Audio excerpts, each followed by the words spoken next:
During the American pioneer era, spanning the early 19th century, cats journeyed alongside pioneers as they ventured westward across the vast, untamed lands of the United States. Known for their prowess in controlling rodent populations, cats were indispensable on homesteads and settlements, safeguarding precious crops and food supplies. As families settled in remote and daunting environments, cats provided much-needed companionship, becoming an integral part of pioneer life.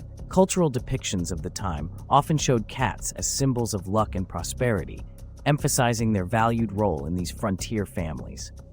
As the era progressed, these feline friends adapted to the evolving American landscape, cementing their status as beloved and essential companions to the nation's settlers.